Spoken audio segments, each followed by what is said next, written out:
Somos parte de una red internacional en 8 idiomas con periodismo militante en 14 países y 30 ciudades. Ahora en Costa Rica, trayéndote lo que los medios tradicionales no quieren mostrar. Seguinos en redes sociales, envíanos denuncias y unite a la Izquierda Diario Costa Rica. Hola, muy buenas tardes y gracias por acompañarnos en una nueva edición del programa Perspectivas de Izquierda que hacemos desde la Izquierda Diario Costa Rica. El día de hoy vamos a concentrarnos en el movimiento Black Lives Matter y en la crisis en Estados Unidos en el marco de la pandemia. Tenemos dos invitadas de lujo el día de hoy para conversar sobre esto que nos acompañan desde Estados Unidos. Ambas son corresponsales de Left Voice, que es la versión en inglés de la red internacional de diarios de la Izquierda Diario. Queremos saber cómo nos vinculamos con esa juventud y con esa clase trabajadora que ha venido luchando durante la pandemia. Y para eso vamos a hablar con Julia Wallace. Ella es trabajadora de la salud y se encuentra en Los Ángeles. Y también vamos a conversar con Madeleine Freeman. Ella es estudiante y se encuentra en New York en este momento. Y bueno, para comenzar un poco cómo abordar el tema que tenemos el día de hoy, las movilizaciones que están exigiendo justicia ante el asesinato de George Floyd se han extendido por todo Estados Unidos, incluso las ciudades más importantes de ese país. Ha habido movilizaciones en solidaridad en muchísimos países del mundo y acá en Costa Rica tuvimos una movilización el jueves. Hoy vamos a presentarles algunas imágenes y algunas declaraciones sobre esa movilización y, como les decía, también vamos a explorar con nuestras invitadas que son corresponsales de la red de la Izquierda Diario en Estados Unidos sobre la situación. Buenas noches, yo soy Daniel Díaz, reportando para Izquierda Diario Costa Rica. Hoy, jueves 4 de junio, en la Plaza de la Cultura en San José, acompañamos una movilización en solidaridad con los miles y miles de personas que exigen justicia por George Floyd en Estados Unidos y el resto del mundo. Desde Organización Socialista, nos sumamos a la exigencia por justicia para George Floyd. Estamos por la derrota de Trump y del Estado represor e imperialista, por la abolición de la policía como una institución que oprime a las masas latinas, negras y demás minorías. Y además estamos por todos los derechos para todas las minorías. Mandamos un gran saludo a los compañeros y compañeras de Left Voice en Estados Unidos. Hi, my name is Kayla. I'm from Wisconsin in the U.S. and I am so grateful to be here tonight with Izquierda Diario. We are standing in solidarity of the racism and the atrocious events that are happening in the U.S. We demand justice for the death of George Floyd, Breonna Taylor, and everyone else who have died at the hands of police and injustice. I appreciate you guys giving us a platform to be here, and I'm grateful. No justice, no peace. Thank you. Luego de ver las imágenes y las declaraciones desde la movilización que tuvimos acá en Costa Rica este jueves, vamos a entonces entrar a explorar la situación en Estados Unidos con nuestras invitadas. La primera pregunta que tenemos el día de hoy es para Julia. Entonces queremos saber, Julia, en el marco de la pandemia, las movilizaciones que hemos visto recientemente plantean un nuevo panorama político en ese país. Sobre la base de esto, del nuevo momento de la lucha de clases y también bajo la luz de la política que ha tenido el Partido Demócrata hacia las movilizaciones, queremos saber, Julia, para vos, desde tu perspectiva, ¿cuáles son precisamente las perspectivas que tienen el movimiento Black Lives Matter en el marco de la pandemia y de las movilizaciones que ha tenido la clase trabajadora también recientemente? Yeah, so I think that the Black Lives Matter movement has had more of a profound impact than it did when it initially started some years ago. And I think that because of the Democratic Party's failure to resolve the crisis, both the economic crisis and the crisis of the pandemic, the movement has had more of a volatile, independent, and combative character, as well as mobilizing so many other sectors of the working class. Initially, with the Black Lives Matter movement, it was mainly a lot of Black activists, and it still is Black-led, these mobilizations that are happening in the United States. However, they have more of a multi-ethnic character, and they have more of a combative character. It's as if the lessons of the first movement and the disillusionment of the Democratic Party, particularly the disillusionment with the Sanders campaign, has led people to uncharted waters, meaning people fighting the police and the system of police, fighting racism and the system of racism. rather than one cop or one instance, a generalized understanding that racism is structural and that there needs to be a structural change.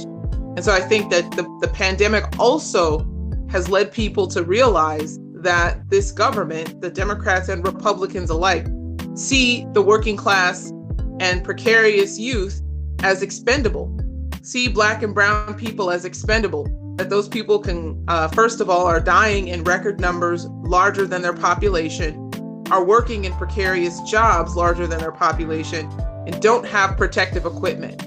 And when people such as Chris Smalls, for example, at Amazon, fought for better protection at the job, this wasn't a huge demand, but it was a profound demand within the context of the pandemic.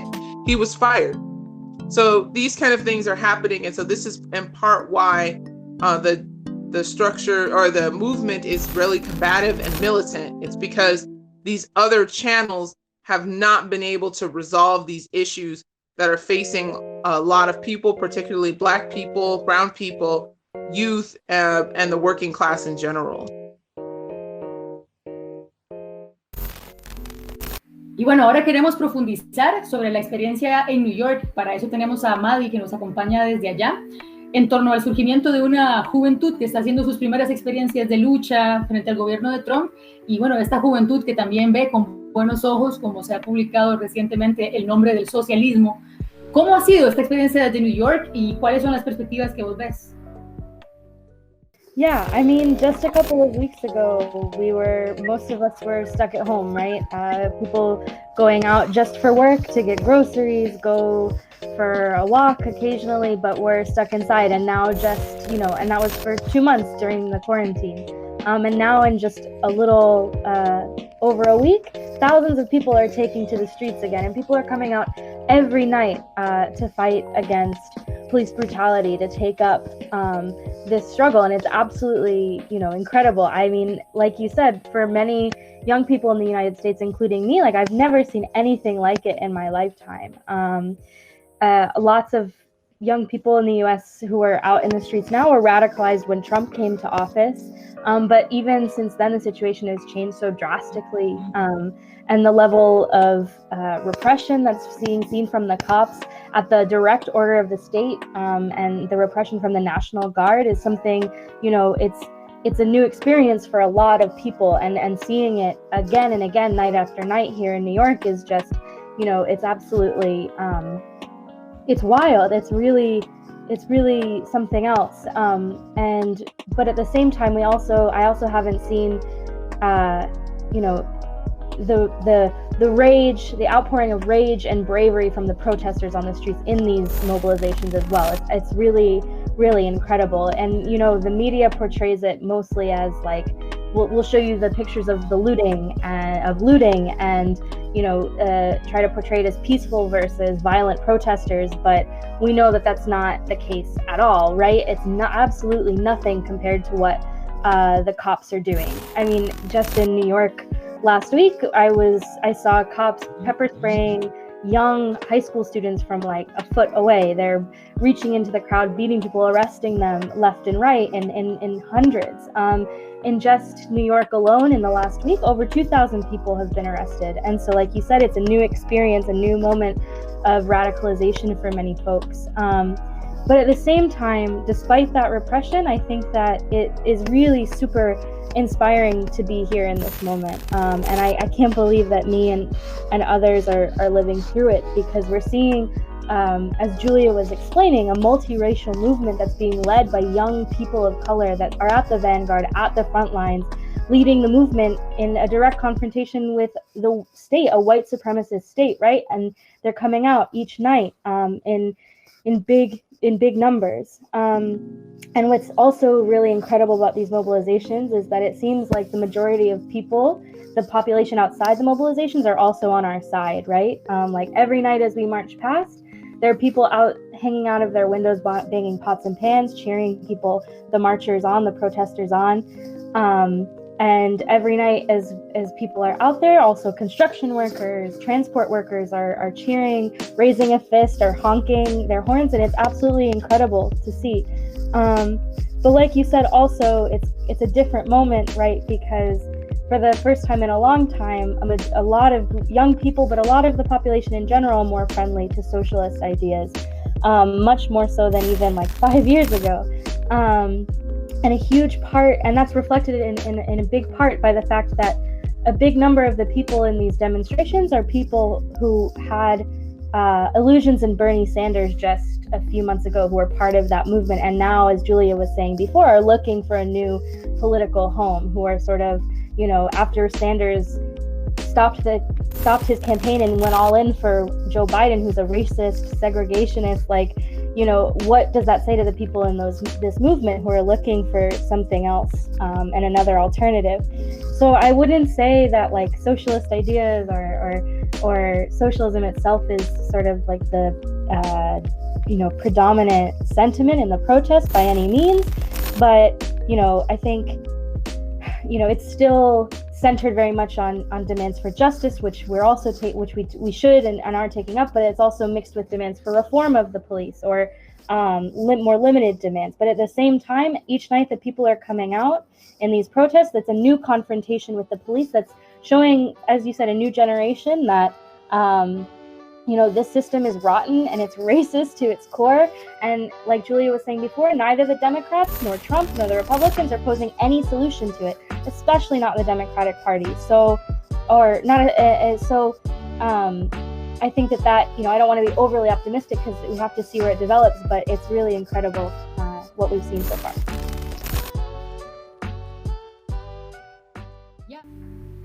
Claro, precisamente lo que nos comenta Madi es muy importante de la necesidad de vincular efectivamente, ¿no?, los reclamos de la izquierda, que está más organizada, y esta juventud que está haciendo sus primeras experiencias, ¿no? La necesidad de crear un puente en ese sentido. Y bueno, para continuar con nuestro programa tenemos un segmento que hemos llamado Intercambio, en el que personas que siguen la Izquierda Diario Costa Rica le hacen preguntas a las personas que tenemos invitadas. Entonces, hemos recibido la pregunta de un estudiante que se llama Pablo, un estudiante de la UCR, y bueno, él le quiere preguntar a nuestras invitadas, a Julia y a Madi, ¿cómo es ser socialista en Estados Unidos? ¿Cómo es ser socialista en el corazón del imperialismo? Ellas nos contestan. Okay. It's inspiring. For me, I've been a socialist for a long time. I identified with socialist politics for a while during the 9/11 catastrophe, where there was a huge swing to the right and there was a lot of support for intervention and the end of history and all of that. And so to now be hearing young people, and when I mean young people, this is 20-year-olds, teenagers, children even, to see them fighting in the streets, no justice, no peace, to be saying things that it took some people so long to realize, and to feel like a huge amount of the population, like as Maddie was saying, it's not everyone isn't a socialist, but to hear people saying things that I felt like I was in the very strong minority, and now to hear so many different people saying things like we can't reform the police, like we have to stand up to them, to see all the bravery. I mean, Trump said, if you loot, we're gonna shoot. And then more people came out in the streets. More people did it. More people were challenging him and fighting him. It's an inspiration, and it makes me so proud of the socialists, of the people that are becoming socialists, and also just reaffirms my perspective that we can have a revolution. Because if people's ideas can change like this, if these moments happen that can change like this, then that means that people's ideas can go even further and even deeper than they are now. And so I'm just very proud to be part of it. I'm very proud to be working with socialists who are so combative and tireless in their work for socialism. And so it's a great time, and I just am looking forward to continue to pushing it further till we defeat these monsters. How is it? Yeah, that was beautiful, Julia. I'm over here tearing up. Yeah, I mean, I've been a socialist for a much shorter period of time than Julia, but even for me, it is really inspiring, right? Like even just a couple of years ago, there are more people who recognize automatically, they may not call it socialism, but know that capitalism isn't working for them, even in the United States, you know? Like they know inherently that this system has nothing to offer them. And so that's been really inspiring. But at the same time, I think like a huge, something that we as socialists and at Left Voice that we're trying, that we have to work really hard to combat is this idea that socialism means a few big changes here and there, and specifically that we can do it with the help of the Democratic Party. And that's even still a big obstacle within leftist organizations in the US. And so I think that is something that is a big obstacle here specifically, right? That we need to break with any idea that you can work within and with one of the biggest imperialist parties in the world. It's absolutely impossible. And so I think that, we have to do a lot of work to break with that logic and to fight for class independence and to fight to build an organization of our own that's not going to put anti-imperialist and anti-racist struggle on the back burner again and again, and that's going to push for it now because it's essential if we want socialism to fight for it now and fight for it as hard as we can, and to see more and more people. I think things are changing with this movement, and that's what's really cool is like, I don't know, less people are having faith in the Democrats. I don't know what'll happen, but I think it's been really encouraging to see people in the streets and saying like, we're not going to compromise. We're not going to accept this white supremacist racist state. And part of that is also fighting for an anti-imperialist perspective. So it's been really exciting. Bueno, y para finalizar este intercambio que hemos tenido el día de hoy, que ha estado súper interesante, después de haber dibujado este panorama sobre la situación, sobre las perspectivas, sobre las cosas nuevas y las continuidades que vemos en la situación en Estados Unidos, le queremos preguntar a nuestras invitadas, como les comentaba al inicio, ellas son parte del Left Voice y bueno, impulsan un proyecto de izquierda revolucionaria en el país. Entonces queremos que nos comenten cuáles son las propuestas, las salidas que plantean ustedes desde la izquierda, desde la clase trabajadora para la situación en Estados Unidos. So I think in part the struggle against racism and the struggle against the police is a combative and important question. I think in part that needs to be brought together with the fight of essential workers for better working conditions, healthier working conditions, and the struggle of the working class. Many of us are seeing in cities all around New York, Los Angeles, Houston, Atlanta, different cities across the country and across the world. People are incredibly combative and brave in confronting the police and not tolerating the kind of supposed peace that we're told is happening in the society. In capitalist society, peace is when Black and brown people are murdered and nothing happens. Peace is when people are evicted and nothing happens, that they don't struggle or strike back. And so right now for us, we want to bring together the struggles of the oppressed people with the struggles of the working class. Both the Democrats and Republicans wanted to reopen the economy. They thought that they would just send us back to work, send the working class back to work without healthy conditions or protection in the middle of this pandemic. And it's important that we bring together the fight of healthcare workers, which we in New York are organizing with the Frontline Workers Task Force. Some of them were arrested last night and now recently freed because of mobilizing that in part we did and others did on the left. But I think that we need to bring together the struggles of the working class because workers have the ability to control this society, especially now that we have a smaller amount of people working and we have a huge amount of people who aren't working that are combative in the streets. One interesting example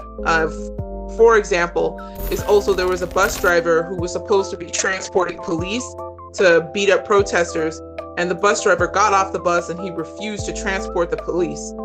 And there's also been other instances of people refusing to cooperate with the police and their unions backing them. But we need more than individual examples. And there's only so many cop cars that we can set on fire. They have a budget for that. So we need to take the combativeness, the refusal to participate in this racist society, and to say, we need to organize as a class together, so that when we are attacked, we can strike against them. and that we can use the weapon of the strike. And that requires organization, and that requires confronting the union bureaucracy, which is entrenched with the Democratic Party and imperialism. So that's some of the ideas that we've had for class independence and bringing together the struggle of the oppressed and the struggles of the working class in a more profound and purposeful way. Wonderful. That phrase, the weapon of the strike, that was amazing. Thank you. All right, Maddie. So what do you have to tell us about this? Yeah, I mean, I think that what Julia said is absolutely spot on. I think that like something that we've, that's coming out in these protests is that, yeah, the vanguard of the movement, who's on the streets is a big portion of people, but it's and a very dynamic group and people who are willing to fight the cops every day, but it's not yet massive, right? Like I was saying, like there's a huge support for the protests in the US. More than half, 70% or more of people support the protests in the US. And that's an incredible amount. But right now, that's a passive group of support. And so as Julia was saying, we need to figure out ways in order to broaden the movement and broaden the mobilizations to include more people. And central to that, as Julia was saying, is bringing the labor movement into it. But also it means taking up demands past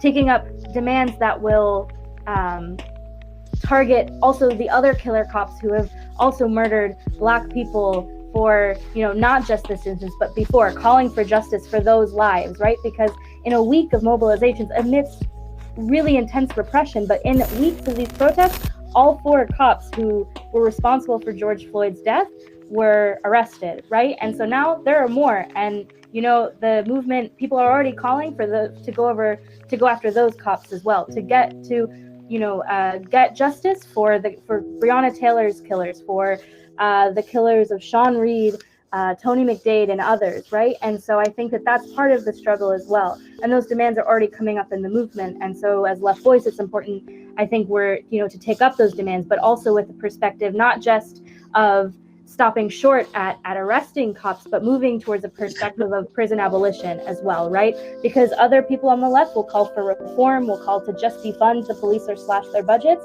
But we have to say that, these killings point to a contradiction of capitalism, and the whole thing has to go. And so we need to move towards a perspective of fighting for socialism and ultimately the abolition of the police. And so as Left Voice, we're taking these demands that are in the movement now and funneling